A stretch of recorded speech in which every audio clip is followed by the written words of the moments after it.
야고보서 1장 5절부터 8절까지 함께 읽습니다. 너희 중에 누구든지 지혜가 부족하거든 모든 사람에게 후히 주시고 꾸짖지 아니하시는 하나님께 구하라. 그리하면 주시리라. 오직 믿음으로 구하고 조금도 의심하지 말라. 의심하는 자는 마치 바람에 밀려 요동하는 바닷물결 같으니 이런 사람은 무엇이든지 주께 얻기를 생각하지 말라. 두 마음을 품어 모든 일에 정함이 없는 자로다. 아멘. 너희 중에 누구든지 지혜가 부족하거든 모든 사람에게 후히 주시고 꾸짖지 아니하시는 하나님께 구하라. 그리하면 주시리라. 너희 중에 누구든지 지혜가 부족하거든. 실제로 우리의 신앙생활과 또 인생 속에서 하나님께서 주시는 지혜를 얻고 구해야 될 일은 아주 많습니다. 그러나 우리는 우리가 살아왔던 삶의 방식대로 살아오기 때문에 하나님께 지혜를 구하기보다는 내 판단, 내 경험, 내 생각에 의지하여 사는 것에 아주 익숙합니다. 그래서 지혜를 구하지 않고 내 생각으로, 내 판단으로 어떤 일, 어떤 삶, 또한 심지어 우리의 자녀를 양육하고 교육하거나 가족 간의 관계 속에서 중요한 문제라도 내 생각, 내 지혜로 해버리고 맙니다. 그렇게 해서 이제 이 눈덩이가 굴러가는 것처럼, 그래서 작은 눈덩이가 굴려서 아주 커다란 눈덩이가 되는 것처럼 작은 문제, 작은 일 엮어져서 결국은 결과적으로 큰 문제가 됐습니다. 그런 다음에 우리는 하나님께 기도합니다. 이거 해결해 주십시오. 그러니 이제 사실상은 하나님과 문제가 벌어집니다. 하나님께서는 누구든지 지혜가 부족하거든 하나님께 지혜를 구하라. 그러면 주시겠다 그랬습니다. 또 우리는 지혜를 구해야 될 일에 지혜를 구하지 않고 내 생각으로 이렇게 저렇게 한 다음에 나중에 문제가 이제 아주 커져버린 상태에서 지혜를 구하지 않고 요거 해결해 주세요. 요 문제 없어지게 해주세요. 요 문제 치워주세요. 그럽니다. 그러니 그런 응답이 어쩔 때는 됩니다만은 그러나 전반적으로는 그렇게 해서는 하나님께서 응답하실 수가 없습니다. 그런 방식으로 하나님 응답하신다면 지혜 구하라는 말씀을 하실 필요가 없죠. 그냥 알아서 살아. 알아서 산 다음에 대강 살아도 되고 또 알아서 판단해도 되고 그렇게 해서 최대한 죄만 안 짓게 하면서 그렇게 살아. 그 다음에 이제 그래도 문제가 터져버리면 그 문제 터지고 커진 거 내가 해결해 줄게. 그렇게 말씀이 적어져 있어야 됩니다. 그런 면에서 우리의 신앙생활과 삶 속에서 정말로 하나님께 지혜를 구해야 될 문제가 아주 많고 산적에 있다는 것입니다. 하나님의 지혜를 구해야 될 일이요. 물론 하나님께 지혜를 구할 때에 하나님 응답하시는 방법이 항상 직접적인 지혜를 주시는 것은 아닙니다. 직접적인 지혜는 모르겠습니다. 반, 절반. 어떤 사람은 직접적으로 내게 아이디어와 지혜와 통찰력을 주시는 것. 그것이 어떤 사람은 절반이 좀 넘을 줄도 모르겠고 어떤 사람은 절반이 좀 안 될지도 모르겠습니다. 내가 10번을 하나님께 지혜를 구했고 10번이 다 하나님께로부터 지혜가 왔다. 그런데 그 중에서 5번, 6번 이쪽 저쪽으로는 직접적인 지혜가 올 수도 있고요. 그 다음에 그것이 간접적인 지혜가 올 수도 있다. 그런 말입니다. 잠언에 보면 모사가 많으면 경영이 성립하느니라. 과거에 제가 한 7, 8년 전인가 모사에 대해서 설교를 2차례 했던 기억이 있습니다. 모사라는 것은 다른 사람이 말하자면 지혜자가 되고 전문가가 되고 아이디어를 가진 사람이 되어서 내게 상담력이 되어져서 내가 잘 알지 못하는 영역에 있어서 그 부분에 지혜를 제공하는 사람을 모사라 그럽니다. 과거 삼국지로 이야기한다면 제갈공명 같은 방통 같은 사람이죠. 또 이런 전문가적인 부분에서 이야기한다면 참모 같은 사람. 그렇게 해서 또 전쟁으로 이야기한다면 군사역을 맡고 있는 사람. 그러니까 군인들 말고 이 장군에게 전체적인 전쟁의 속에서 어떤 전략을 가지고 어떤 전술을 가지고 상대방과 싸워야 하느냐 하는 그런 사람.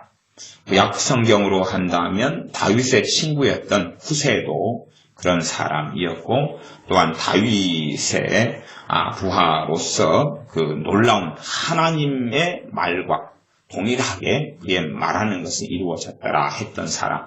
그 다음에 이 아들의 반역을 통해서 그 아들에게 붙어버려서 결국은 이제 심각한 일 속에 들어갔던 사람부터 시작해서 성경에는 모사에 대한 이야기를 생각외로 많이 하고 있습니다.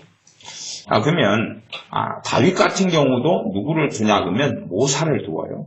왜냐하면 다윗은 선지자고 또 성령 이마에 계신 사람입니다. 그러나 자신만으로 모든 답을 구할 수 없었다는 일입니다. 자신만으로 모든 것이 해결될 수 없었다는 것입니다. 그렇기 때문에 근원적인 겸손함이 우리에게는 꼭 필요합니다. 내가 하나님께 지혜를 구했는데 그에 대한 지혜에 대한 답이 어떤 이들에게는 10개다면 절반 이상이나 이하나 직접적인 지혜가 오는 경우가 있지만 의외로 많은 경우의 지혜는 다른 사람을 통해서 온다 하는 것을 꼭 기억을 하셨으면 좋겠습니다. 대신 사람들은 다 자기가 신령하다고 생각하니까 자신의 믿음의 분량이나 자신의 한계를 생각하지 않으면서 하나님께서 직접적으로 주실 거야. 그렇게 생각하면서 직접적인 지혜 주심만을 기다리고 고대하는 그러한 어리석은 일들도 아주 많이 있습니다. 그러나 실상은 내가 믿음의 장성한 분량에 이르르고 정말 성령 충만한 속에 들지 않는 한은 지혜라는 것은 내게 직접적으로 주님이 주시는 지혜는 그럴수록 내가 성장을 많이 하면 좀 퍼센티가 높아지겠지만 내가 영적으로 성장하지 않을수록 다른 사람을 통해서 지혜를 더 주실 수밖에 없는 것입니다. 10살짜리가 어떤 문제를 만났습니다. 그 다음에 10살짜리의 입장에서 어떤 문제를 해결하기 위해서 지혜를 구하고 찾습니다. 그러나 그 지혜란 자기 수준에서 자신의 편협한 수준에서만 그 지혜를 가질 수밖에 없는 일이 일상사인 것처럼 우리 자신의 가둬지는 면이 하나님께 주시는 지혜라는 측면에서 사실상 존재합니다. 그래서 우리가 하나님께 지혜를 구할 때에 사실은 우리에게 직접적으로 하나님께서 말씀하실 수 없는 우리의 어리석음이 반드시 있습니다. 우리가 하나님의 말씀을 깨닫기 위하여 지혜를 구합니다. 그러지요? 그러면 하나님 말씀을 알게 해달라고 지혜를 막 구하면 응답이 그 다음에 길 지나가다가 하나님께서 이 말씀이 이런 것이다 라고 감동 주시고 성령의 조명하심 속에서 풀어지는 경우도 있습니다. 그러나 그런 것은 상당히 소수가 되지 않습니까? 그러다가 어떨 때는 신앙서적을 읽다가 어떨 때는 설교를 듣다가 어떨 때는 다른 사람과 대화하다가 그 말씀에 대한 깨달음이 온다 하는 것입니다. 그것이 일상적인 것처럼 우리가 성경을 잘 그런 부분에서 이해를 하시면 좋겠습니다. 지혜가 부족하여서 하나님께 지혜 구하고 지혜를 주시는 응답이 올 때에 많은 경우에 다른 사람을 통해서 지혜가 오는 경우가 많다는 것입니다. 직접적으로 내게 지혜를 주시는 경우도 있습니다만 다른 사람을 통해서 오는 경우가 많습니다. 그러나 교만한 사람들은 자신이 하나님과 가깝고 하나님께 주시는 지혜를 다 받을 수 있다고 생각하기 때문에 다른 사람을 통해 지혜를 주신다 하는 것을 인정을 잘 못한다는 것입니다. 왜? 내가 당신들보다 믿음이 더 좋은데 당신들이 어떻게 그러느냐 하는 것입니다. 제가 지난번 히브리서 강의를 하면서 71번으로 이제 어제까지 히브리서 강의를 끝냈는데요. 도중에 이제 어떤 문제가 있었냐 그러면 설교 제목이 그런 제목의 설교가 있었습니다. 구원과 거룩함인가? 그런 제목이 있었죠. 그 제목이 원투 설교가 있었습니다. 저는 이제 그 어떤 본문에서 구원과 거룩함에 대한 본문을 다루려고 했던 것, 그 내용을 다루려고 설교를 했던 게 아니라 일상적인 강해 설교의 흐름 속에서 특별하게 제가 생각하고 보통 알고 있었던 부분에 말씀이 나오겠거니 생각하고 설교를 새벽에 했었습니다. 그런데 전혀 예기치 않은 말씀으로 주님께서 말씀을 주셔서 긴 시간을 그 말씀을 전했습니다. 그런 다음에 이게 특별하게 주님께서 주신 건데, 그리고 이제 말씀을 전하다 보니까 시간이 너무 늦어졌어요. 늦어진 것은 새벽에 5시에 시작해가지고 7시가 다 돼버렸으니까 이제 다 바쁘게 돼버렸어요. 그래서 여기서 끝마쳐야 되겠습니다. 일단은. 그리고 뒤이어서 이제 나중에 하지요. 그렇게 됐습니다. 제게는 그렇습니다. 하나님께서 어떤 말씀을 전하라고 하시면 말씀에 대한 기름 부음을 주시면 그 기름 부음이 사라질 때까지는 그 메시지가 계속 나갑니다. 그 기름 부음이 아주 강하다 그러면 심지어는 어떤 설교가 시리즈로 10편이 넘어서야 되는 경우도 있고, 어떨 때는 한 2번, 3번으로 그 기름 부음이 다 사라지면 이제 다른 말씀에 대한 기름 부음을 주십니다. 그래서 새벽에 전했던 말씀에 대한 기름 부음을 가지고 새벽에 말씀을 전했는데 시간이 너무 늦어져서 마감한 다음에 그 말씀에 대한 기름 부음이 있어서 이제 나머지 2부를 해야 되겠는 것, 2부를. 그래서 오후에 마침 교회 집사님들이 오시고 계셔서 제가 그러면 새벽에 했던 것을 이어가지고 좀 빨리 말씀을 전해야 되겠다. 그렇게 하다가 설교로 하지 않고 가르치거나 대화하거나 하는 것을 몇 시간을 보내버렸어요. 보내면서 그 말씀에 대한 기름 부음을 나누어 버렸어요. 다 전해버렸어요. 전해버리고 나니까 그 설교 뒷부분에 대한 기름 부음이 사라져버렸어요. 사라져버리니 이제 좀 저 입장으로서 황당한 것입니다. 그 전에 반절보다 좀 더 많이 해왔던 것의 뒷부분을 어쨌든 완성을 시켜야 돼요. 그 다음에 이제 동일한 본문을 가지고 다음날 새벽에 제가 말씀을 전했습니다. 제 생각에는 이어서 나올 줄 알았어요. 전날에 해놨던 부분의 절반 이상의 주님께서 깨닫게 하셨던 또 전하게 하셨던 중요한 주제에 대한 말씀, 그것이 구원과 거룩함이라는 주제 1, 2인데 그것이 1을 전했으니까 2를 주실 줄 알았다 그 말이에요. 그런데 설교를 해보고 나니까 맨 처음 그 설교를 하고 이런 식으로 아마 말씀을 주실 거야 했던 그냥 그 설교가 나왔어요. 말하자면 구원과 거룩함이라는 설교하고는 전혀 다른 내용. 말하자면 본문을 강의하면서 기본적으로 다루게 되는 그런 내용이었어요. 그렇게 이제 말씀을 전하고 난 다음에 문제는 이 사이가 비어버리고 말았어요. 구원과 거룩함이라는 주제를 가지고 해야 될 후반전이 없어지고 말았어요. 근데 문제는 전해야 되는데 영감도 없고 기름 부음도 없는 것입니다. 그래서 제 나름은 고민하지 않습니까? 이걸 어떻게 떼어 넣어야 되느냐? 어떻게 이빨 빠진 부분을 채워 넣어야 되느냐? 그런다고 저는 성령의 기름 부음 속에서 또 신은사 속에서 설교를 그래도 최소 95년도부터 은혜와 은사를 주셔서 설교를 해오는데, 그래서 그런 부분을 많이 깨닫고 알고 있는데, 제 경험 속에서는 이제 살아있던 기름 부음이 다시 오는 경우는 거의 없거든요. 거의 없어서 저는 고심이었습니다. 도대체 남은 부분을 어떻게 채워야 되느냐? 어떻게 이 부분을 설교해야 되지? 기름 부음은 사라져버렸는데, 없어져 버렸는데, 실제로 어떤 말씀에 대한 기름 부음이 제가 온 다음에 이제 교회 식구들하고 함께 때로는 말씀을 늦게까지 나누고 교제합니다. 이번에 지난주에 집회 때도 거의 하루는 아침 7시 반까지 밤새웠고, 하루는 한 4시까지, 하루는 한 4시 반까지 그렇게 시간을 3일 밤을 보내었습니다. 내가 그렇게 말씀을 나누고 가르치고 교제하고 그러다 보면 주신 말씀이 있는데 그 영감이나 기름 부음을 나누면서 다 소진시켜버립니다. 그러면 이제 그것은 녹음되지도 않고 또 설교 시간이 전해지지도 않는 그냥 가르침이나 설교가 되고 맙니다. 그럼 건너뛸 수밖에 없어요.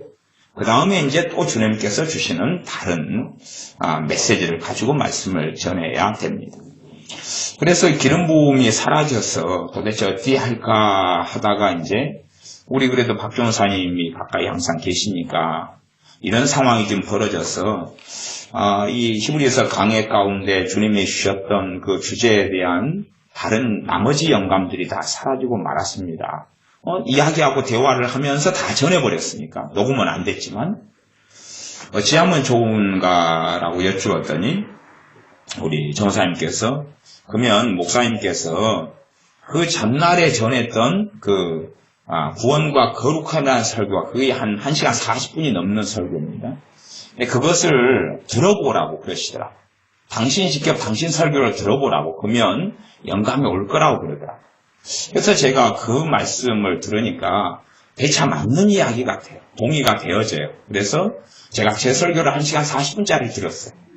1시간에 20분을 들으니까 딱 영감이 와요. 다시 기름 부음이 와요. 그래서 얼른 시작하자고. 그래서 계시는 분들만 놓고 새벽이 아닌 시간에 말씀을 전해가지고 나머지 부분을 다 무사히 마무리 지었어요. 그 다음에 다시 이제 그 말씀에 대한 기름 부음은 또 지나갔고 사라졌죠. 그래서 아이고 살았다. 겨우 이렇게 나머지 반절을 메꿔 넣었구나 했던 설교가 히브리서 강해 가운데서 구원과 거룩함이라는 제목으로 올려놨던 원투가 되어집니다. 그러면 제 경우 이런 경우 같으면 이런 문제를 만나서 지금 저는 어떻게 해결할 줄을 모르겠어요. 그러면 지혜가 누굴 통해 왔습니까? 정사님을 통해 왔죠. 정사님에게 그걸 듣는 순간에 이게 옳구나라는 제 마음에 감동이 있어요. 성령의 감동이 있어요.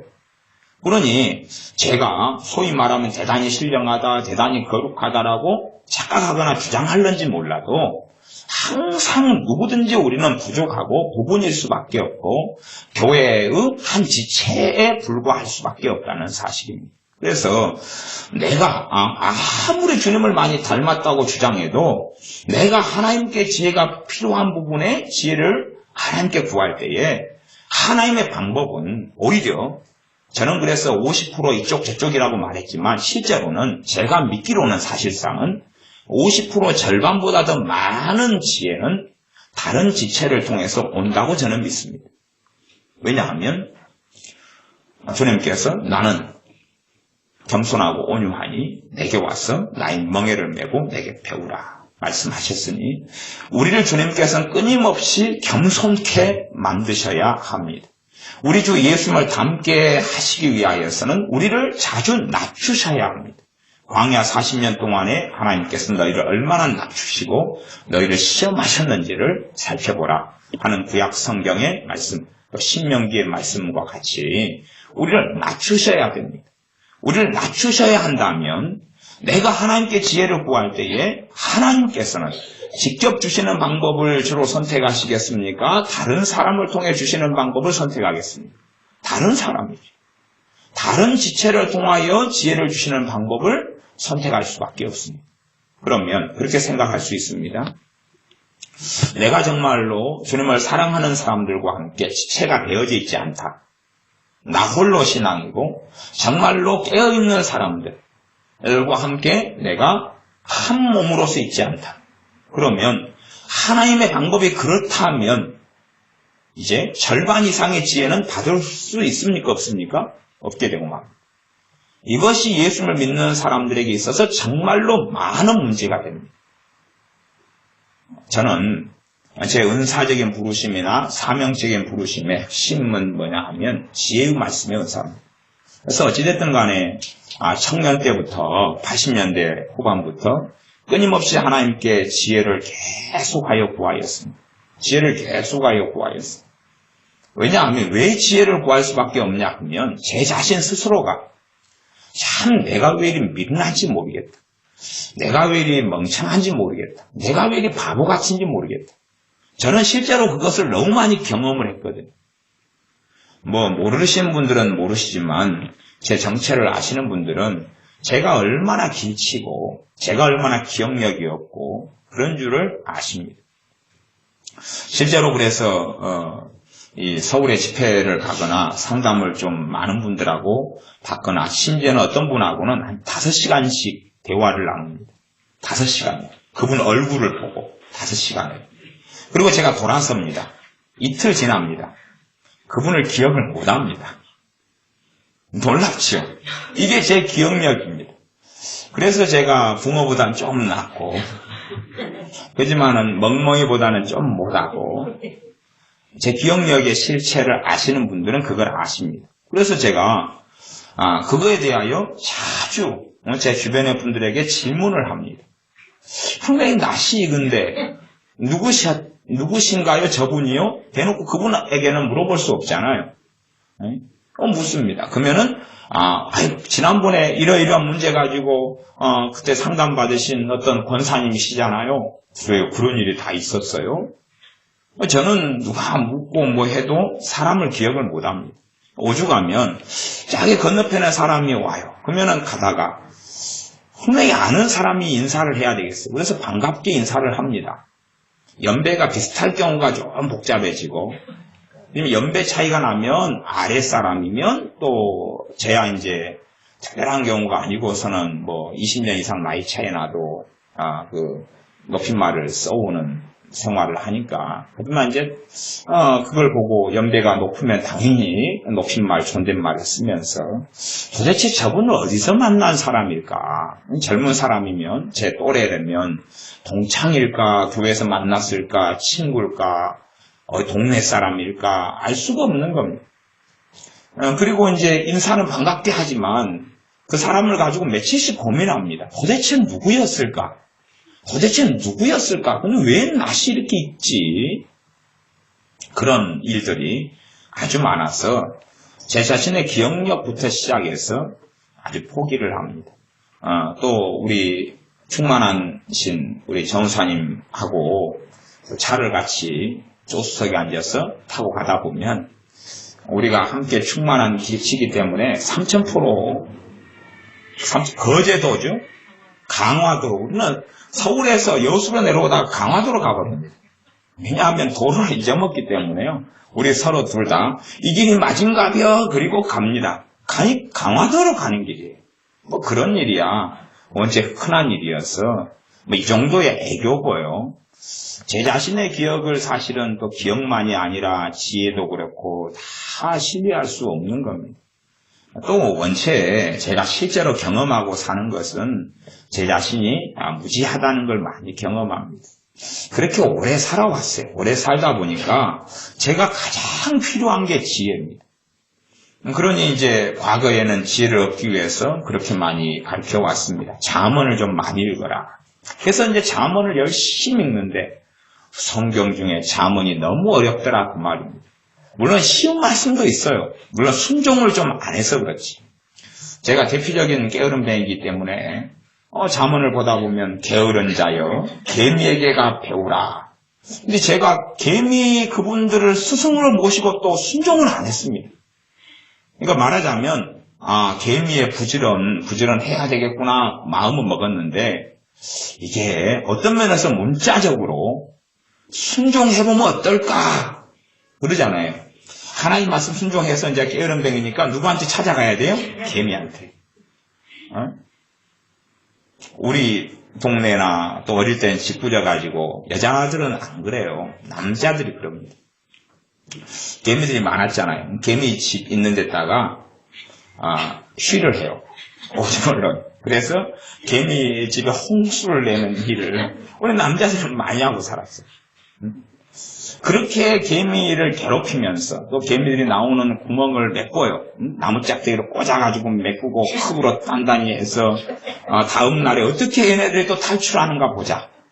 다음 날에 가보면 또 구멍을 뚫어놨어요. 그러면 그 다음에는 짝대기를 꽂아요. 뭐 어떻게 탈출했는가 보자 그러면 또 다른 데다가 구멍을 뚫어놨어요. 그래서 이제 익사를 시켜 죽이자. 그리고 이제 시야를 하고 그렇지요. 그렇게 개미를 괴롭히려고 놀잇감으로 삼아서 개미 집에 개미한테 간 적은 있는데 예수님을 믿으면서 그래도 게으름이 있는데 게으름이 또 많은데 그래서 제가 그 게으름 설교를 했잖아요. 게으름. 왜냐하면 실체하고 너무 제가 가깝기 때문에 또 친구기 때문에 게으름하고 오랜 세월을 살아오다 보니까 너무 이분이 어떤 분인지 좀 실체를 조금 알겠는 거예요. 그래도 그분이 잘 안 떠나가셔요. 이 게으름이란 분이. 정말로 말씀에 순종해서 게으른 사람은 개미에게서가 배우라. 그럼 배우려고 이제 겸손하게 찾아간 적은 한 번도 없어요. 그걸 아마 문자적으로 제가 안 봤던 것 같아요. 다음에 시간을 내서 이제 개미님들한테 말씀에 순종해서 배우러 가려고 이제 도시락 싸가지고 얼마나 부지런할까. 그리고 이제 가만히 개미의 부지런을 배우기 위해서 주님 앞에 기도하면서 개미와 함께 머물러 있어 보면 주님께서 개미에게 가라 그랬으니까 하나님께서요. 그러니 그 의미를 좀 발견할 수 있지 않을까 싶습니다. 다음에 순종하는 마음으로 다 샌드위치나 주먹밥을 싸가지고 게으른 사람들은 모여서 개미에게도 다 같이 가서 한 반나절 정도나 2시간이라도 머물러가지고 좀 있어야 되지 않을까 생각합니다.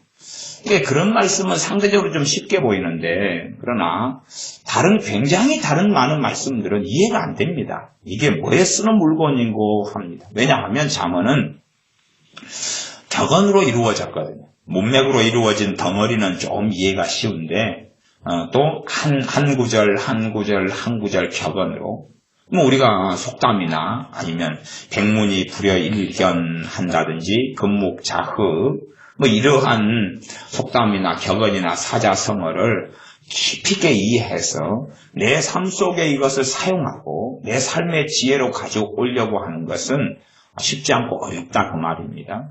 하나님 말씀의 잠언은 그래서 놀라운 격언, 진리를 가지고 있는 격언인데 이것을 이해하면서 지혜를 얻는다는 건 너무나 제게는 어려운 일이더라 그 말입니다. 그래서 그 잠언을 열심히 읽어도 원하는 지혜가 오지를 않는 겁니다. 그렇게 해서 시간을 많이 보내면서 하나님께 지혜를 많이 구하고 또 구하고 그냥 기도만 하면 제 현실적인 문제 현실적으로 지혜가 부족한 문제 미련한 것이에요. 제가 아마 지금은 이제 제가 하나님께 은사 중에서 지혜에 관련된 은사를 제게 주셔서 하나님의 은혜로 인하여 얻은 은사로 지혜 부분에 있어서 많이 부족하지 않게 저는 살아갑니다. 하나님의 은혜로. 그러나 이 지혜에 관련된 은사를 또 거둬가시면 또 과거의 그 멍충이가 다시 또 등장해 있겠지요. 그러니 하나님의 은혜로 삽니다마는 제게 있어서는 지혜가 없는 문제가 정말로 심각한 문제였어요. 저는 심각한 문제였어요. 이제 저하고 비슷한 과의 당사자들은 심각하게 느끼는 사람들은 당연히 하나님께 심각하게 여기고 알고 구해야 되겠지요. 저는 그냥 지혜가 좋은 거더라 그래가지고 지혜를 구한 건 아닙니다. 오히려 내가 너무 미련하고 바보고 어리석기 때문에 또 우리 동네 가면 또 친하신 분이 계셔요. 가면 법수시라고 딱 지나갈 때에 돌로 만든 그 법수 그 양반이 맨날 멍청하게 서 계시거든요. 그러니 그런 동네에서 살았기 때문에 법수하고 또 닮게 되는 부분이 있어요. 그래서 좀 미련하고 공부를 못하면은 아시는 분들이 법수야 그리고 이야기도 하시고 그러셨지요. 미련하다 그 말이 미련해요. 미련하니까 몸으로 때우는 게 많습니다. 소위 말하면 노력으로 때워요. 노력으로 열심히 노력하는데 다른 사람이 2개 노력할 때 5개 노력을 합니다. 그러면 겨우 그 사람이 2개 노력한 것을 얻어요. 실제로요. 그러면 저 사람이 2개 노력해서 2개를 얻고 그럼 난 5개 노력해서 2개를 얻으니까 저 사람보다 더 얻으려면 난 8개 노력을 해야지 3개가 4개가 얻어집니다. 그러니 굉장히 피곤하고 힘들죠. 그런 생활을 사실은 많이 해왔습니다. 그러니 이 미련함 때문에 얻게 되는 또 시간적인 또 스트레스나 마음적인 심정적인 괴로움은 참 많아서 하나님께 끊임없이 지혜를 구하고 또 구했습니다. 아마 어느 때 가서 이제 은사를 주신 것 같아요. 은사를. 그러나 제 개인적으로 제가 개인의 경험이 다 진리도 아니고 다 맞는 것도 아닙니다. 또 제가 경험했던 것이 제 자신에게 있어서는 정말 사실이라고 생각하지만 그러나 경험의 왜곡도 얼마든지 있을 수가 있습니다. 여러분 5년 전에 겪었던 어떤 일이 기억이 흐릿해지지 않습니까? 그러죠. 그래서 5년 전에 겪었던 일을 가지고 같이 겪었던 가족, 남편, 아내, 부모, 형제, 자식과 함께 그 사건을 가지고 이야기하면 여러분의 기억의 왜곡이 있다는 것을 필연적으로 발견하지 않습니다. 이 사람은 이쪽에 왜곡, 이 사람은 이쪽에 기억에 착각이나 왜곡이나 오류가 있다는 걸 발견합니다. 저는 이제 지혜의 말씀의 은사를 받기 전까지 하나님께 지혜를 정말 자주 구하게 됐습니다. 왜냐하면 제가 너무 미련하고 바보 같은 그런 상황에 너무 많이 직면했기 때문에 때마다 하나님께 지혜를 구할 수밖에 없었습니다. 그래서 하나님 말씀은 그렇게 이야기합니다. 1장 5절에 너희 중에 누구든지 지혜가 부족하거든. 문제는 이런 지혜의 관점에서 또 하나님 앞에 살아가는 삶에 있어서가 가장 중심이겠죠. 지혜가 부족하거든 이라고 말씀하셨어요. 그러면 이제 사람들이 과연 내가 지혜가 부족한 사람인지 인정할 것인가? 하나님 앞에 내가 과연 지혜가 부족한 사람인지 인정할 것인가? 시인할 것인가? 시인하지 않고 내 삶의 특성대로 내 삶의 습관대로 내가 항상 판단하고 생각했던 방식대로 달려가겠는가 할 때에 많은 분들은 그렇게 달려가고 맙니다. 좀 하나님과 시간을 보내면서 결정하기 전에 5분, 10분, 때로는 15분 혹은 30분의 시간을 미루면서 30분을 하나님께 기도하는 데 보냅니다. 물론 제 경험은 그렇습니다. 어떤 것을 결정하기 위하여 30분을 기도했다 할지라도 답은 없더라고요. 제 경험은 그렇다 그 말입니다. 어떤 일을 결정하기 위하여 그전에는 그냥 쉽게 결정했어요. 그 다음에 그대로 진척시키다 보니까 불협화음이 나타나요. 그러다가 이제 멈추기로 제 마음에 다짐했어요. 멈추기로. 잠시 멈추기로. 5분이든 10분이든 20분이든 30분이든 멈추기로. 그리고 하나님께 기도하기로 작정했어요.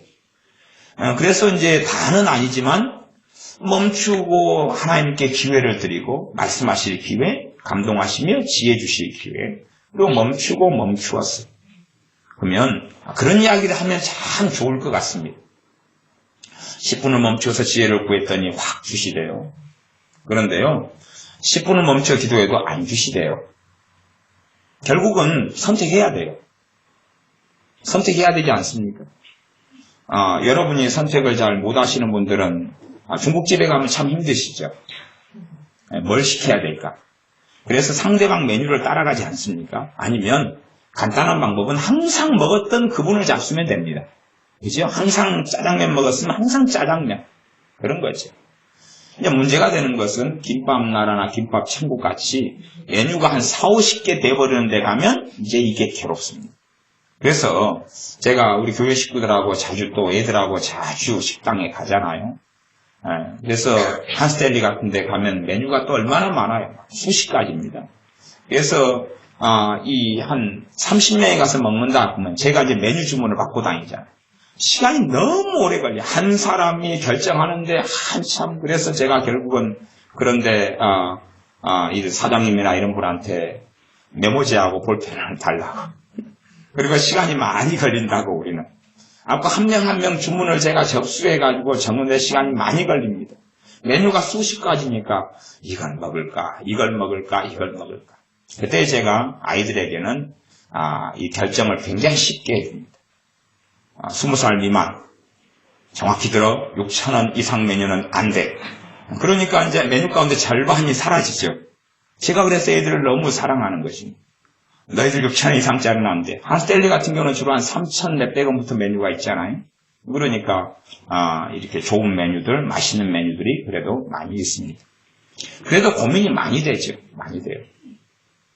그러면 그런 단순한 자리에서라도 근다고 음식이 먹는 데까지 하나님께 지혜 구해가지고 먹을 필요는 없습니다.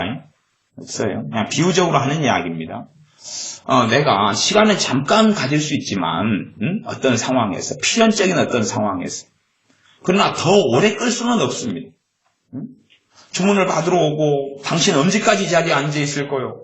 메뉴를 결정하지 못하고 3시간씩이나 앉아 있단 말이요. 그럴 수 없다는 이야기죠. 우리가 내 자녀를 중학교, 고등학교 혹은 진로 가운데 대학을 가는데 정해진 때까지 정해야 될 거 아니에요. 무슨 과를 갈 것인지, 어느 대학을 갈 것인지, 혹은 인문계를 갈 것인지, 실과계를 갈 것인지 정해야 될 것 아니에요. 그러니까 필연적으로 시간을 한정없이 끌 수는 없다는 이야기. 하나님 앞에서 시간을 가져요. 가지는데도 이게 정답이 오지를 않습니다. 정답이 오지를 않아요. 그 과정을 필연적으로 지나가야 됩니다. 여러분이 지혜가 부족하다. 그러니 이제는 내 했던 습관과 패턴과 방식을 버린 다음에 하나님께 지혜를 구해야 되겠다. 그리고 엎드리고 머물러도 때로는 1시간을 머물고 어떨 때는 3일을 기도 시간을 가집니다. 저도 그랬어요. 특별한 문제 때문에 1시간을 연기할 수 있는 게 한 3일인데 정말 중요한 문제다. 3일 금식에 들어가요. 금식 끝났는데 응답이 안 와요. 똑같아요. 그리고 이제 결정할 수밖에 없어요. 결정해요. 그런데 참 결정하고 시간이 흘러가면서 역시 하나님께 머물고 기도했던 것이 헛되지 않다는 것은 반드시 발견해 왔습니다. 이제 선택은 그대로 해요. 그냥 선택은. 내 지혜 속에 선택을 합니다. 특별한 응답이 안 오니까. 그런데 결정은 정말로 그렇게 내가 했지만 그러나 뒤에 일어날 일들을 볼 때에 하나님의 살아계심과 도우심과 인도하심과 역사하심이 필연적으로 있다는 것을 보게 됩니다. 그러니 하나님께 지혜를 단순히 구한다는 것이 지혜 구하면 지혜를 주리라. 그 지혜가 진짜로 지혜의 형태로 안 올 수도 있다는 사실입니다. 진짜로 지혜의 형태로 오지 않고 너희들이 정말로 너희들의 삶의 상황에서 너희들의 부족함과 어리석음, 너희의 한계를 인정하고 정말로 하나님과 함께 살기를 원한다면 멈추고 지혜가 부족한 줄을 알아야 한다는 말씀입니다. 많은 예수를 믿는 사람들이 지혜를 구해서 해결할 것은 지혜를 구해서 해결하고, 그죠? 지혜가 아닌 부분은 아닌 걸로 해결해야 되겠지요. 벽돌을 100장을 저리 옮기고 날라야 된다. 그러면 그것을 힘으로도 해결할 수도 있고, 지혜를 구해가지고, 과거에 그 톰 소여처럼 친구들에게 벽돌 나르는 것은 너무 재밌어. 그러니 사과 한 입씩 주면 한 장씩 나르게 해줄게. 톰 소여가 과거에 이모 집에 페인트칠을 시켰잖아, 친구들을. 너무너무 재밌어. 공짜는 못 시켜줘. 그래서 이모가 시킨 페인트칠을 친구들을 이용해서 장난감도 가지고 먹을 것도 먹으면서 페인트칠을 완성했죠. 물론 그런 지혜를 구해서 벽돌 100장을 옮겨야 된다. 야야, 이거 옮기는 건 너무 재밌어. 그래서 돈 주고 옮겨. 나한테 돈 내고 옮겨. 그렇게 아이들을 홀릴 수 있을지도 모르겠습니다. 그러나 그냥 힘으로 옮기면 되겠죠. 그 가운데 이제 얼마나 지혜가 있겠느냐는 것이죠. 또 특별히 그런 부분에 지혜라고 해봐야 좀 더 편리적인 들것을 사용하거나 끌고 다니고 밀고 다니는 것 사용하거나 때로는 차를 운반해서 사용하거나 하지만 우리의 삶의 많은 부분에서 그냥 액면 그대로 무엇은 지혜를 구해야 될 문제고 무엇은 지혜를 안 구해도 될 문제라는 명확한 분리는 없는 것 같습니다. 그건 없는 것 같아요.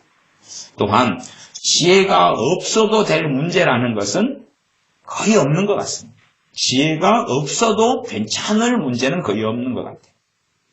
그렇다면 우리가 삶의 여정 속에서 정말로 어떤 문제가, 어떤 일이 단지 내 일이고 내 문제가 아니라 내가 하나님의 자녀로서 예수님의 제자로서 살아가는 삶이라면 필연적으로 주님과 함께 하려면 그 문제를 주님과 함께 하는 것이 옳다 하는 것입니다. 또한 나아가서 우리가 생각하는 것보다 더 많은 문제에서 우리는 지혜를 구해야 됩니다.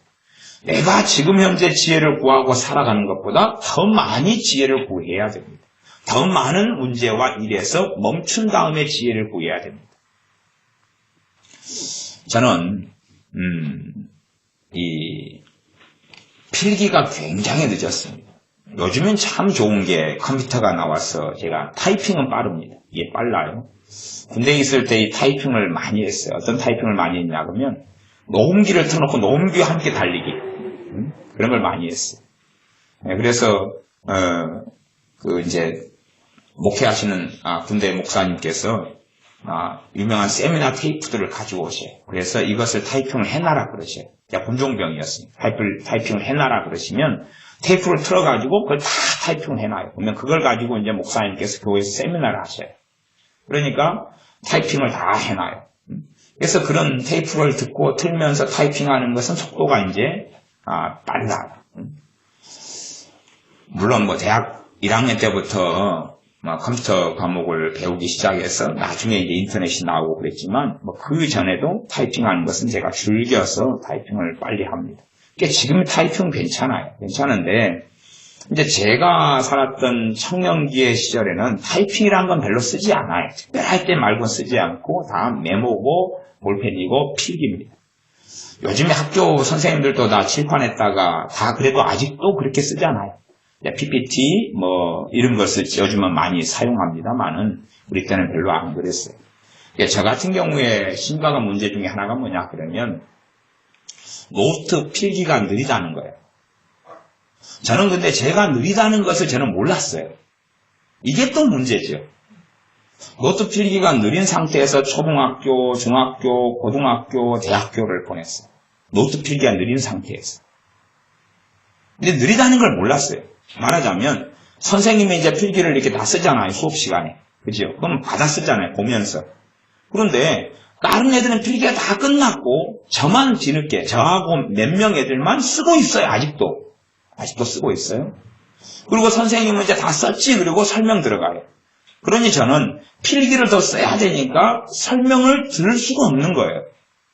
그렇게 초등학교, 중학교, 고등학교, 대학교를 보냈는데 그 제 문제를 발견을 못했어요. 참 신기하죠. 그래서 복음성과 신기하고 놀라고 그렇게 있었어요. 그 다음에 대학교 4학년이 됐어요. 제가 사범대니까 이제 교생 실습을 가야 돼요. 교생 실습을 가면 수업을 해야 돼요. 이것이 이제 문제로 닥쳐왔어요. 그러면 수업을 하면 분필로 칠판에 써야 된단 말이에요. 써보니까 제가 느린 걸 알겠더라고요. 이제 연습을 한단 말이에요. 교생 실습을 6주를 사범대니까 6주를 국립이니까 교직 과목을 이수하면 4중가 하고 저희는 5중가 6중가를 해요. 그러면 칠판에 써보니까요. 제가 쓰다가 수업이 끝나요. 애들에게 적을 시간도 제대로 줄 수도 없고 왜냐하면 이것이 필기가 느린 사람이 칠판에가 이렇게 적으면 얼마나 더 늦겠어요. 글씨도 굵고 크고. 그러니까 심각한 문제를 교생실습 가기 전에 제가 직면하게 됐어요. 그러면서 제 본질을 알게 됐어요. 내가 정말로 필기가 느린 사람이구나 이게. 이제 어찌할꼬. 아이들에게 교생실습 가가지고 얼마 동안은 좀 배우면서 수업 참관하다가 어느 때부터 수업에 들어가서 내가 칠판에 쓰면서 수업해야 되는데 지금처럼 PPT가 발달했다면 가서 그냥 컴퓨터 프로젝트로 쏴버릴 텐데 그것도 아니고 그러니 기껏해야 OHD 필름에 좀 써가지고 하는 것하고 그런 수업 준비도 필요하고 하지만 칠판에 쓰는 게 근본적인 것인데 너무 느린 거예요. 제가 그걸 발견하게 됐어요. 그래서 하나님께 글쓰기를 좀 가르쳐달라고 기도했어요. 하나님, 이게 이제 큰 문제가 됐습니다. 당면한 문제가 됐습니다. 이걸 깨닫지 못하고 십몇 년을 살아오다가 이제 깨닫게 됐어요. 그래서 하나님께 글쓰기를 가르쳐달라고 그랬어요. 어떻게 써야 됩니까? 가르쳐달라고 그랬어요. 그리고 며칠이 지났어요. 어느 날 어느 대학 교수님의 강의와 수업을 듣는데 그 대학 교수님이 글쓰기가 제게 확 빨려 들어옵니다. 그 대학교 교수님의 글쓰는 방법 스타일이 들어오면서 리을을 어떻게 쓰고 미음을 어떻게 쓰고 이응을 어떻게 쓰고 그래서 어떻게 빨리 쓰는지가 통찰력이 생기면서 그 강의 시간에 글쓰기만 다시 연습했어요. 2시간 수업인가 그랬는데 글쓰기만 1시간 반 정도 연습한 다음에 그 다음에 이제 속도가 빨라졌어요. 딱 1시간 반 만에. 그리고 그 다음 주에 교생 실습을 갔던가. 그리고 문제없이. 그러니까 이 칠판에 글쓰기를 제대로 배우지 못했다면 축조박도 안 되고 아무것도 안 됐을 거예요. 하나님께 내가 글쓰기가 부족하다는 걸 깨닫고 지혜를 구했어요. 그랬더니 얼마 뒤에 그 지혜를 하나님께 얻게 됐어요. 이게 이러한 자 경험이야. 참 많은 종류들이 있죠. 많은 종류들이 있어요. 저는 책을 가지고 기도를 참 많이 해왔습니다. 왜냐하면 내게 맞는 내 신앙의 수준, 또 내게 맞는 어떤 신학책이나 신앙서적이 필요할지는 나보다 하나님이 더 잘 아시니까 제가 좀 인도 좀 해달라. 그렇게 기도하고 기도했던 것이 굉장히 많습니다. 책에 대한 지혜와 지각과 책을 인도해달라는 기도예요. 실제로 우리는 우리 자신이 부족한 줄 잘 느끼지 못하고 하나님께 지혜를 구하지 않습니다. 사실상은 지혜를 구하지 않기 때문에 그 삶의 영역이 하나님의 통치가 있는 하나님의 나라의 영역이 되는 게 아니라 내 나라, 내 영토가 되고 맙니다. 내가 내 영토로 삼아가지고 지그재그로 살다가 문제 터지니까 하나님 개입해 주십시오. 그렇게 하는데 실상은 이런 문제에서 하나님은 거의 개입하실 수가 없습니다. 이건 내 영토예요. 내가 알아서 엮어놨어요. 내가 알아서 마음대로 헝클어놨어요. 저는 제가 우리 교회 애들에게 낚시를 데리고 갈 때는 꼭 하는 이야기가 있지요. 낚시를 안 간 지가 저도 이제 2, 3년이 됐습니다만은 그래도 낚시를 한꺼번에 데리고 다닐 때가 있으니까 가면 자력구제, 자력갱생이다. 반드시 자력구제, 자력갱생이다. 지렁이는 스스로 낄 수 있어야 된다. 지렁이를 못 끼면서 막 지렁이를 끼워달라고 목사님을 부르고 찾고 그러면 안 된다. 물고기쯤이야 잡으면 그건 내가 빼내줄 수 있다. 그리고 괜히 옆에 사람 낚시줄하고 얽혀가지고 얽혀놓고 나한테 풀어달라 그러지면 안 된다. 그런 일이 벌어지면 그 다음부터는 중퇴시키겠다. 다시는 안 데려가겠다. 자력구제, 자력갱생이다. 애들 치닥거리 하다 보면 낚시 가가지고 낚시하는 게 아니라 고생만 잔뜩 하다가 와요. 그래서 너희들은 내 나이 때 가. 내 나이 때 가. 저도 낚시를 40살 넘어서나 다녔어요. 그러니까 너희들도 내 나이 때 가. 제가 피자를 맨 처음 먹은 게 40살 넘어서니까 너희도 내 나이 때 먹어 너희들도. 제가 양념치킨, 후라이치킨을 제일 처음 먹은 것이 교회 개척해가지고 2년 지나서니까 한 38살 정도, 37살, 8살 때가 최초로 먹은 것이니까 너희들도 내 나이 때 먹어. 공평하게. 그러면 애들이 기겁을 하고 놀라잖아요. 이 낚싯줄이 얽혀지는 것처럼 이게 풀기가 깝깝한 게 없습니다. 그러죠? 그러면 내가 낚싯줄 같은 걸 막 컹컹놨어. 그러면서 주여, 왜? 풀어주세요. 그러면 하나님도 복잡하십니다. 내가 얽혀놓고 하나님께 풀어달라고 그러는 것이. 내가 잘못된 말, 잘못된 어리석음, 잘못된 행동을 해놓고 풀어달라 그러면 이게 참 복잡한 문제가 됩니다. 물론 하나님께서 합력할 선을 이루심이 있고 또 하나님의 도우심이 있고 하나님의 풀어주심이 있는 건 당연합니다. 그러나 그 여정과 과정은 인내가 필요하고 시간이 많이 걸리도록 이끌어 가시는 게 하나님의 방법입니다. 하나님께서는 우리에게 결코 한순간에 뭔가를 짠 하고 주시는 일은 거의 없습니다. 야고보서 1장의 본문 가운데 1장 2절의 본문은 그렇습니다.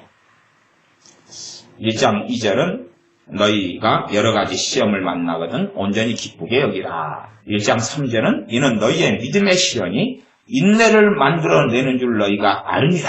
그러면서 하나님 뜻이 뭐냐 그러면 인내를 온전히 이루라 그럽니다. 인내를 온전히 이루라. 그러면 하나님께서는 하나님의 자녀에게 뭘 만들어 주시기를 원하세요? 인내요.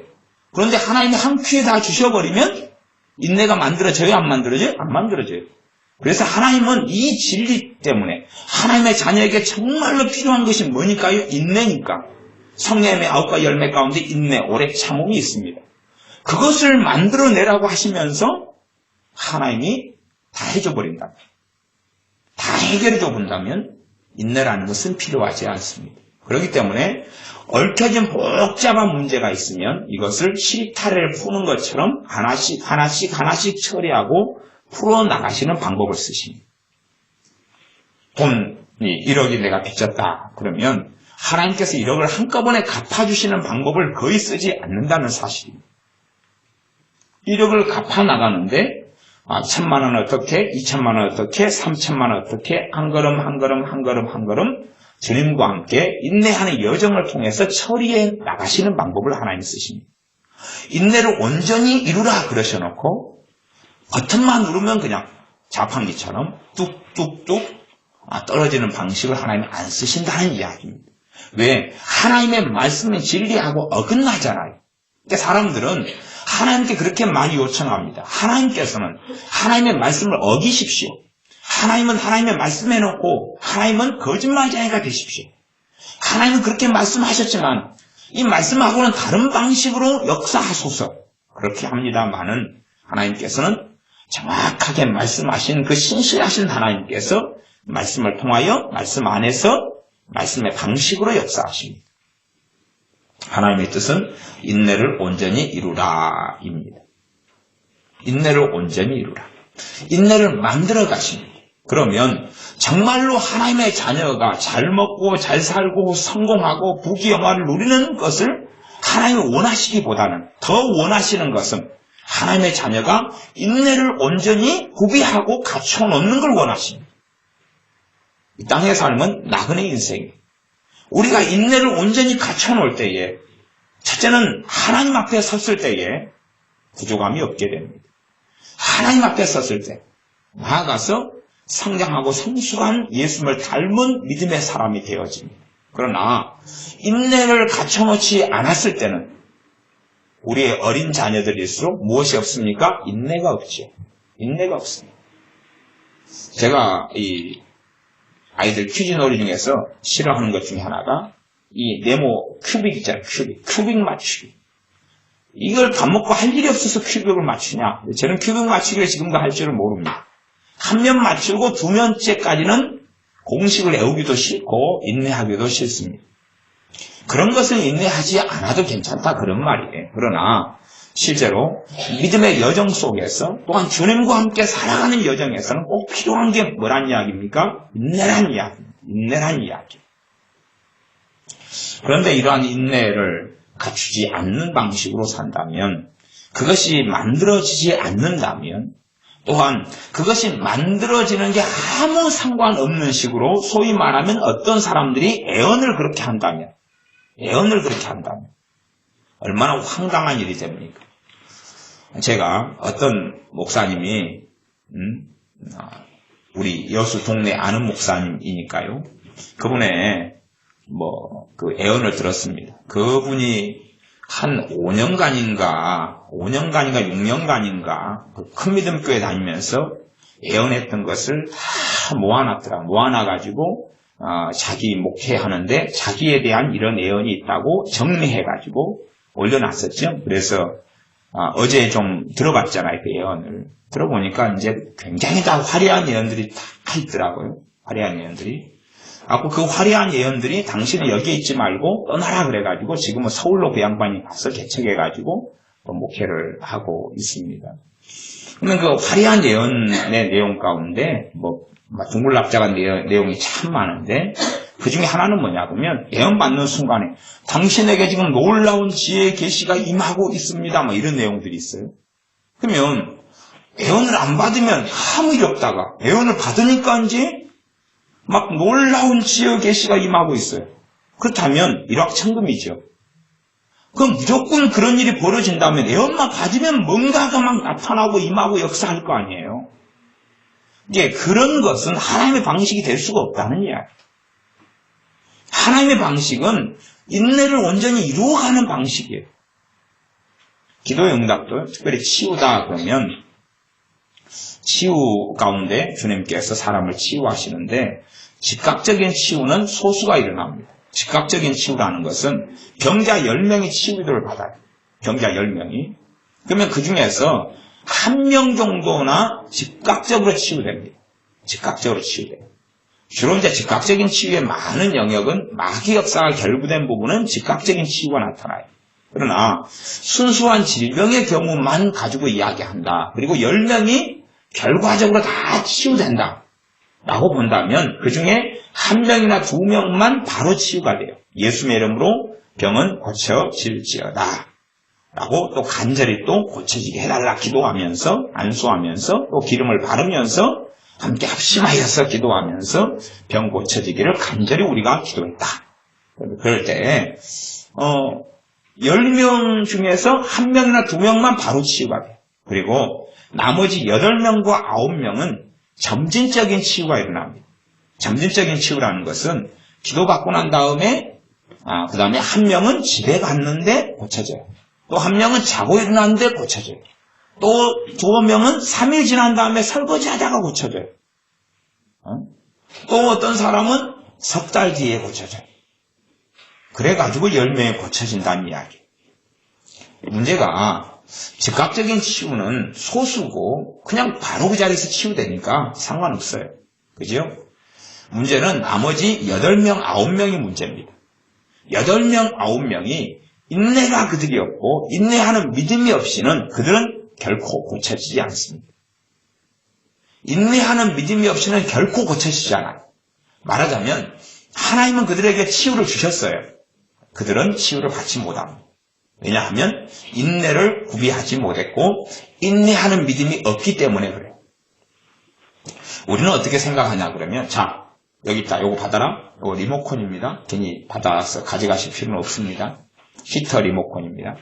요걸 받아라. 요 금덩이에요. 요걸 받았다. 받아라. 예. 감사합니다. 이것이 우리의 삶입니다.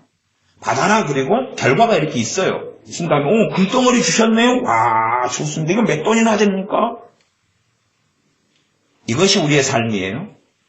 그러나 하나님께서는 믿음을 원하십니다. 자, 하나님께서 너에게 주신다고 또한 받은 줄로 믿어라.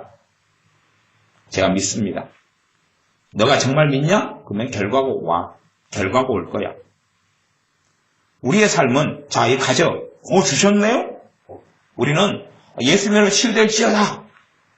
고쳐졌네? 와, 하나님 고쳐주신 걸 감사합니다. 고쳐주신 줄 믿습니다. 아니, 결과가 나타난 다음에는 다 믿지요. 문제는 그것입니다. 하나님께서 누구를 고쳐주셨는데 문제는 믿음이 역사해야지만이 시간이 흘러가면서 고침을 봅니다. 대부분이 그렇다는 이야기예요. 퍼센트를 이야기하면 80%, 90% 이상의 사람이 믿음이 있어야지만이 길 가다가 때로는 다음날, 때로는 그 다음날, 때로는 그 다음날, 심지어는 한 달 뒤, 2달 뒤, 석 달 뒤에 그 결과를 보게 된다는 이야기입니다. 그러나 결과를 보고 안 고쳐졌네? 이번에 안 됐던 모양이야. 그러면 또 누구 신령한 분에게 기도받으러 갈까? 누구에게 안수기도 받아야지 고쳐질까? 그런 사람은 평생 고쳐지지 않습니다. 심지어는 믿음은 끊임없이 공격당할 수밖에 없는데 질병이다 그러면 이제 비염을 놓고 기도했습니다. 비염이 딱 치료됐어요. 그 다음 내일 되면 비염 증상이 다시 나타납니다. 그 정도는 아주 뻔한 것입니다. 그때 증상을 본 다음에 안 고치셨네? 그리고 다시 비염 상태로 그대로 머뭅니다. 그러나 어제 고쳐졌어요.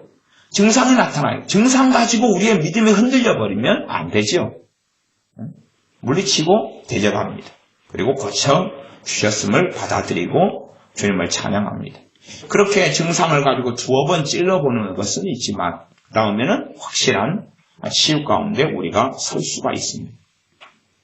그러나 많은 예수 믿는 사람들은 그렇게 생각하지 않고 결과론적인 어떤 것을 원합니다. 그래서 결론적으로 증상적으로 뭔가가 있으면 하나님 해주신 거고 없으면 안 해주신 거야. 그런 주장과 생각을 하기를 아주 좋아합니다. 그러나 결코 하나님은 그런 방식으로 행하시지 않습니다. 믿음이 먼저고 치유가 나중입니다.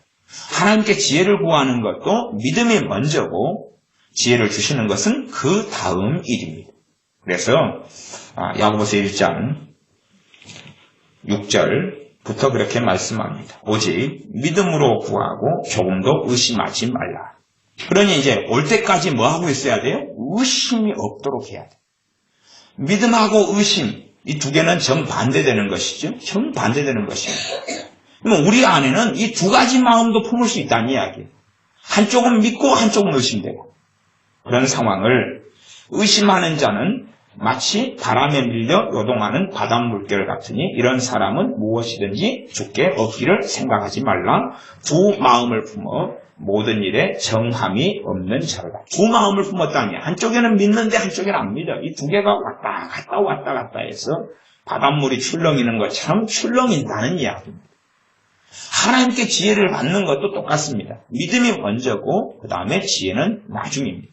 그러면서 1장 5절에는 복음을 우리에게 증거합니다. 어떤 복음이냐 그러면 지혜를 구하는 사람에게 있어서 복음이지. 어떤 복음이냐 그러면 우리가 믿고 우리가 섬기는 우리의 아버지 하나님은 누구신가 하는 것을 증거합니다. 아버지 하나님께서는 모든 사람에게 후히 주시고 꾸짖지 아니하시는 하나님이시다. 그 하나님께 구하라 라는 말씀입니다. 그러니 지혜를 주시는 하나님이 어떤 분이냐는 것을 내가 이 말씀 속에서 하나님에 대한 신뢰와 믿음을 가져야 됩니다.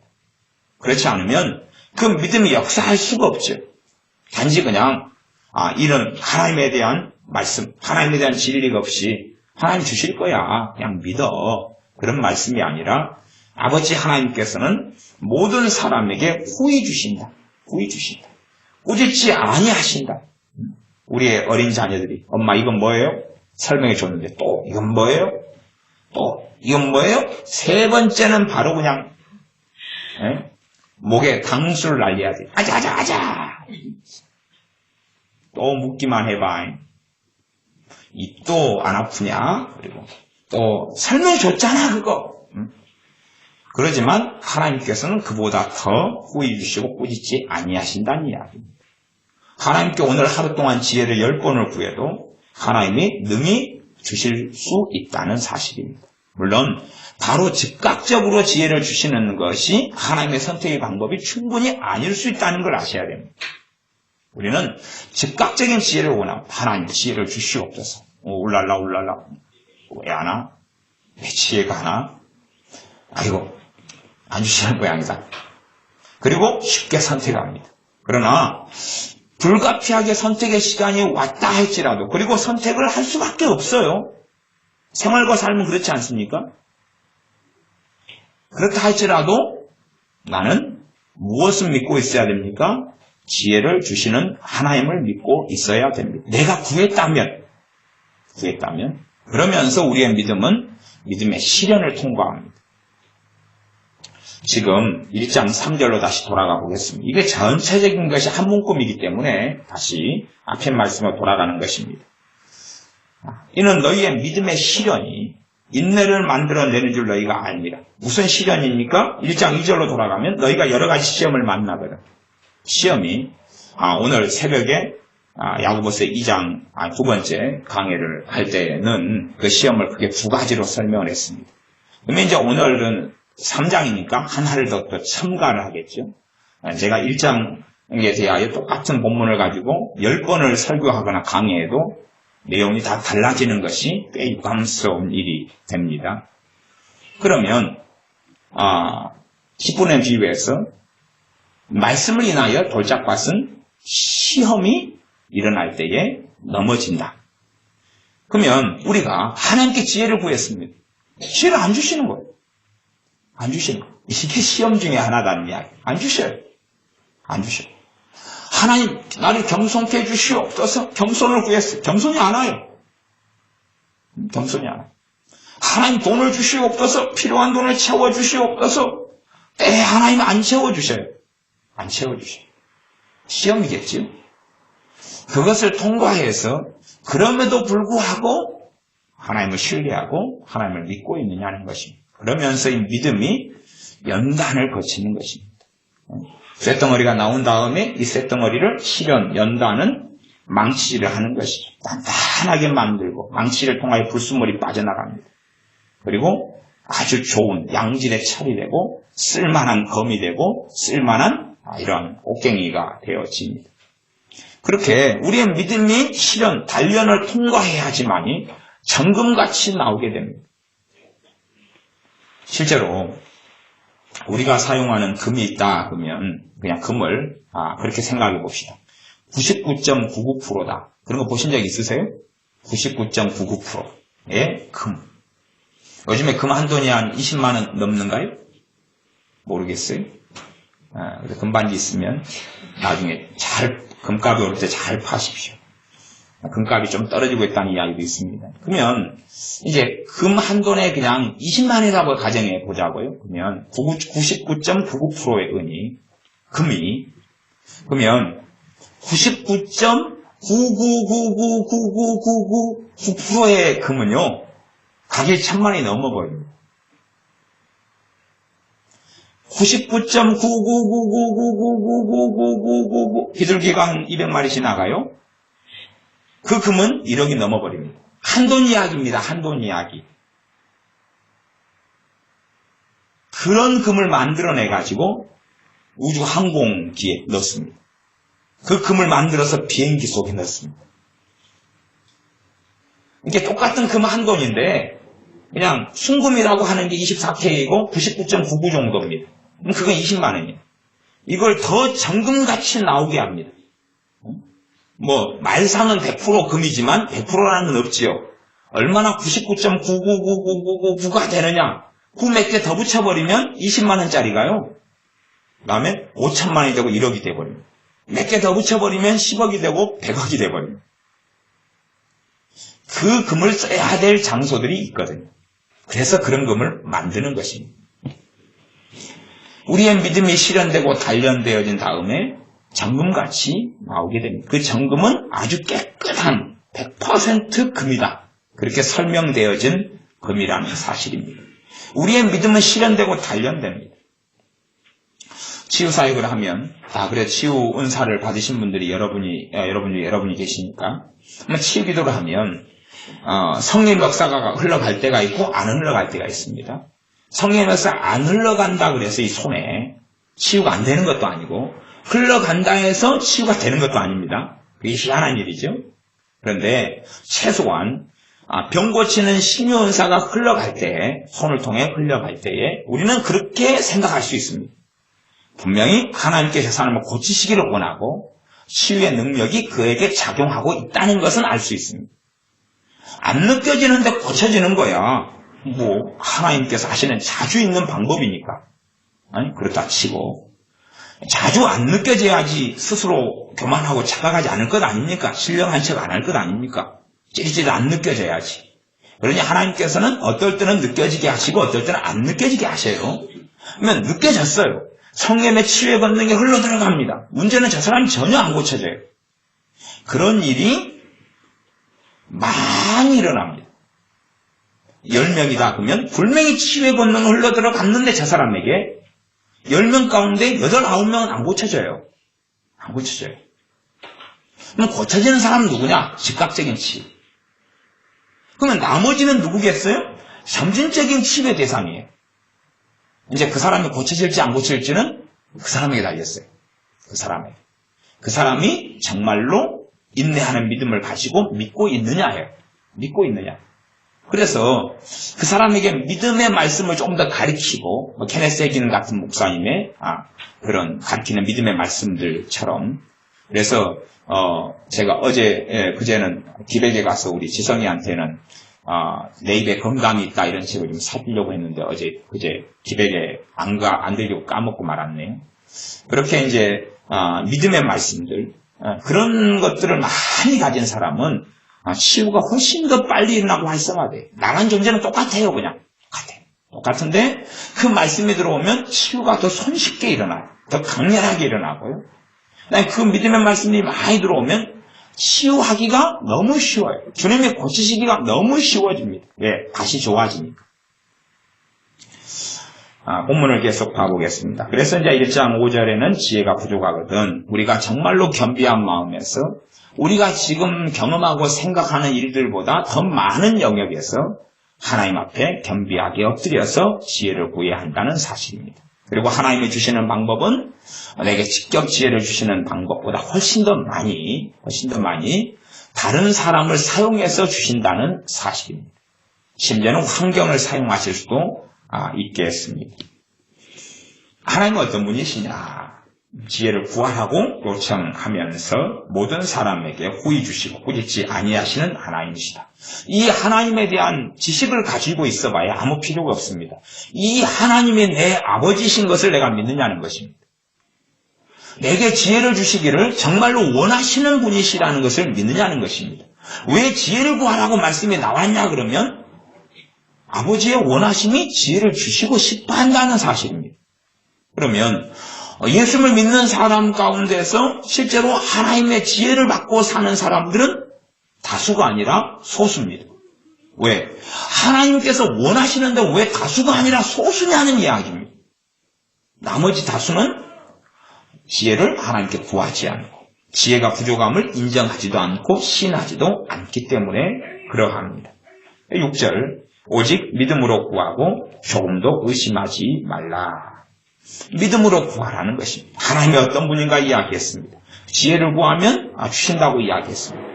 그러나 때로 어떤 지혜는 즉각적으로 그 다음에 어떤 지혜는 다른 사람을 통해 오는데 그것도 3일 지난다고 5일 지난다고 심지어는 그 선택이 다 지나버린 다음에 올 수도 있습니다. 그러면서 오히려 더 놀라운 하나님의 일을 우리가 보기도 합니다. 하나님의 방법은 명백합니다. 두 마음을 품는 사람들, 믿음과 의심 속에 왔다 갔다 하는 사람들, 의심 속에 들어가는 사람들이 이런 사람은 1장 7절에 무엇이든지 주께 얻기를 생각하지 말라. 의심 있는 사람이 얼마나 인격적인 사람이 많습니까? 의심은 있으나 얼마나 고상한 사람들이 많느냐는 것입니다. 고상함으로 하나님께 응답을 받지 못합니다. 인격적으로 하나님께 응답받지 못합니다. 의심을 가지고 있으나 믿음과 의심을 왔다 갔다 하고 있으나 얼마나 선한 사람들이 많습니다. 하나님의 진리의 말씀에 선하기보다 사회적으로 선한 것을 이야기합니다. 신앙생활을 이제 저같이 또 어릴 때부터 해오다 그러다 보면 많은 믿는 사람들을 경험하고 만납니다. 그 가운데 이제 양심이 좋은 사람이 예수를 믿습니다. 그러면 좋은 양심을 가지고 신앙생활을 해요. 도둑놈 신보를 가지고 예수를 믿으면 도둑놈 신보를 쉽게 벗지를 못하고 신앙생활을 합니다. 고상한 사람들이 예수를 믿으면 고상하게 신앙생활을 합니다. 그런데 고상한 사람, 인격적인 사람들, 이런 사람들이 하나님의 응답을 잘 못 받는다는 사실입니다. 물론 양심이 없는 사람이라든지 좀 도둑놈 신보를 가진 사람이 꼭 잘 받는다는 이야기는 아닙니다. 그러나 도둑놈 신보 가진 사람이 못 받을 때에도 양심적이고 선한 사람, 인격적인 사람, 고상한 사람을 받아야 될 거 아니에요. 그런데 그렇지 못한다는 이야기입니다. 이런 사람들이 왜요? 믿음 가운데 서 있지 않으니까. 자신의 고상함을 의지하기도 하고 자신의 인격을 의지하기도 하지만 중요한 것은 믿음이 무엇인지를 모르고 믿음 가운데 구하지 않기 때문에 그렇습니다. 당연하게 야고보서 2장에서는 행함 있는 믿음, 행함을 굉장히 중요시하고 강조합니다. 물론 2장에서만 그런 게 아니라 1장에서도 후반전은 반드시 그러합니다. 그래서 후반전에 보면 1장 22절에 너희는 도를 행하는 자가 되고 듣기만 하여 자기를 속이는 자가 되지 말라. 23절 누구든지 도를 듣고 행하지 아니하면 그는 거울로. 그래서 도를 듣고 말씀을 듣고 뭐하라 그럽니까? 행하라 그러죠. 이게 1장에서도 행하라 그럽니다. 행하라 그러면서 1장 앞에서는 뭘 이야기합니까? 믿으라고 이야기합니다. 두 가지가 함께 가는 거죠. 믿으라 그럽니다. 믿으라.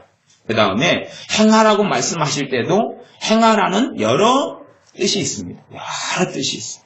행하라는 게 여러 뜻이 있어요. 그러면 이 앞에 말씀에 너희가 지혜가 부족하거든 하나님께 지혜 구하라. 그 하나님은 이런 분이다. 그 다음에 믿고 의심하지 말라. 그러면 여기에서 도를 듣고 행하는 자가 되라. 그 말은 뭐하는 사람이 되라는 이야기입니까? 의심하지 말고 믿는 사람이 되라 그 말이에요. 그러니까 행함은 우리가 생각하는 것보다 굉장히 포괄적입니다. 최고의 행함은 뭡니까? 예수를 믿는 것입니다. 그러나 예수를 믿는 것은 최고의 행함인데 행함에 들어갑니까? 은혜에 들어갑니까? 또 은혜에 들어가요. 이게 이제 역설입니다. 그것을 머리로 이론으로 생각하는 사람들은 도무지 이해할 수 없고 이상한 대로 흘러갈 수밖에 없습니다.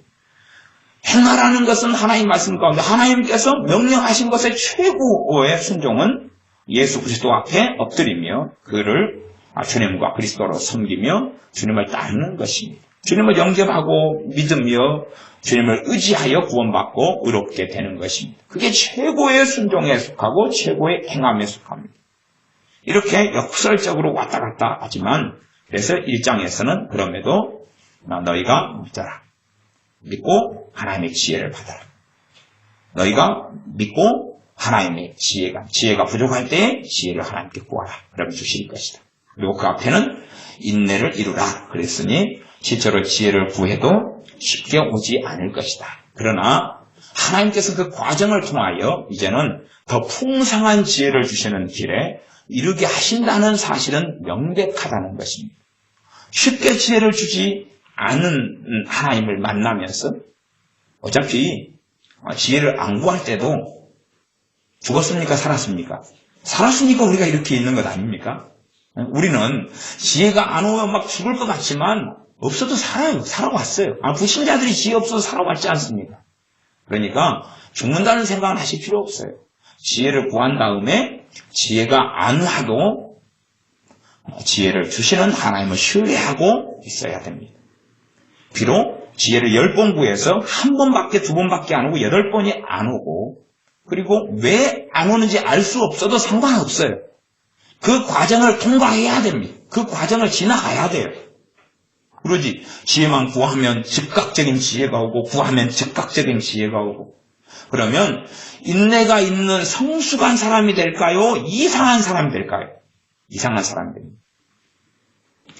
하나님의 음성 듣기를 하는 사람들 가운데 하나님의 음성이 아니라 자신의 음성이나 귀신의 음성을 듣는 사람은 생각외로 많습니다.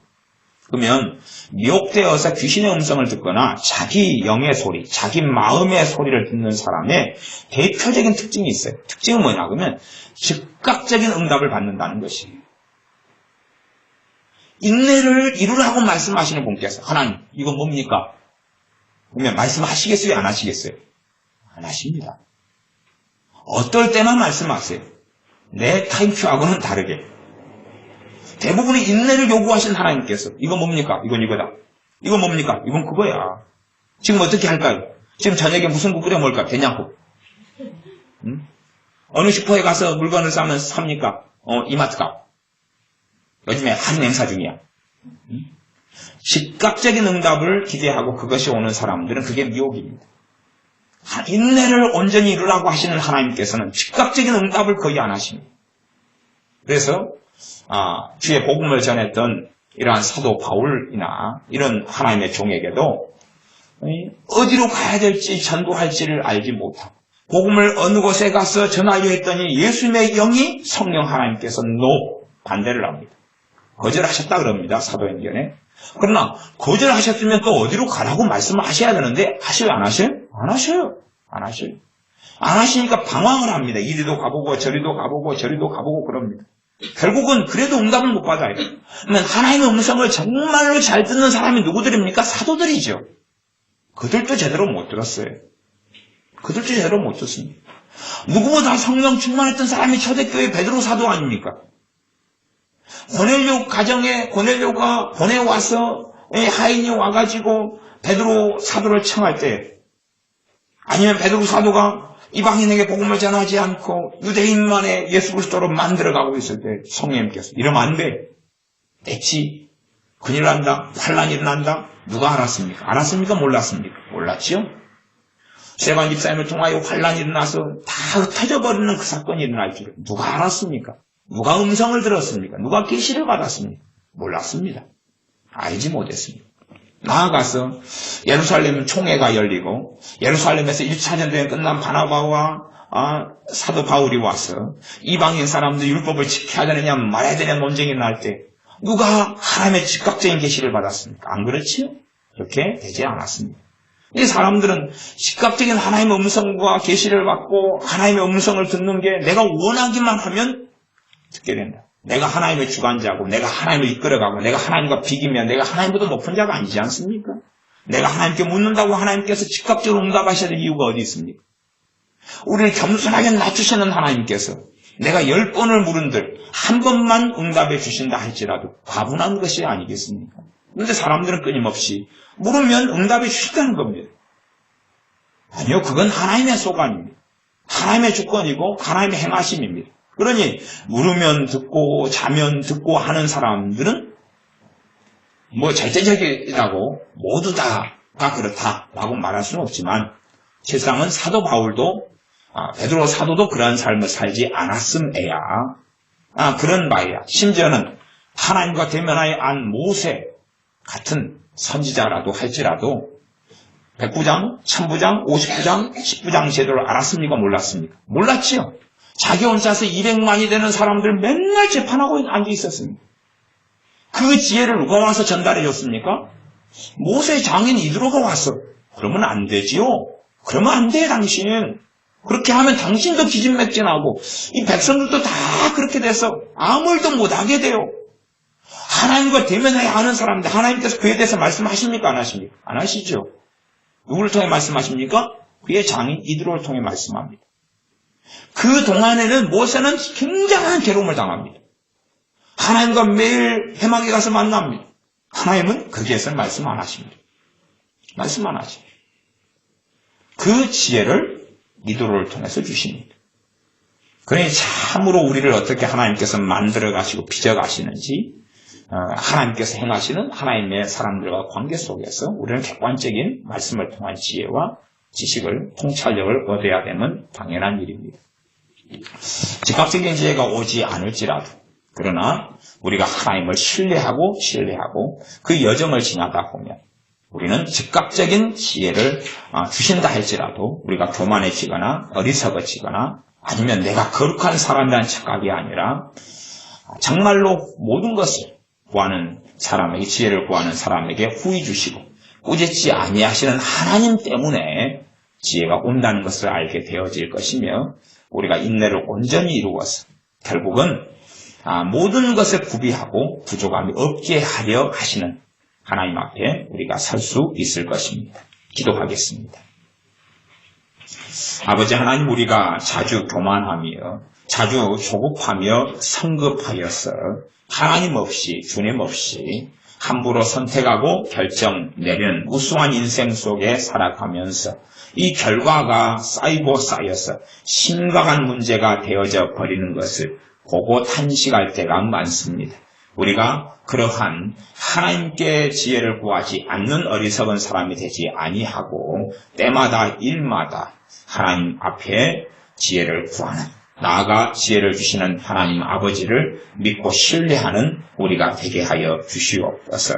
즉각적인 치유가 즉각적인 지혜 주심이 없다 할지라도 믿음에서 후퇴하지 아니하고 믿음을 단련하고 믿음을 연단하여서 우리에게 온전히 인내를 이루게 하셔서 조금도 부족함이 없게 하시려는 하나님의 은혜와 하나님의 사랑하심 앞에 서게 하여 주시옵소서. 예수님의 이름으로 기도하옵나이다. 아멘. 같이 기도하겠습니다.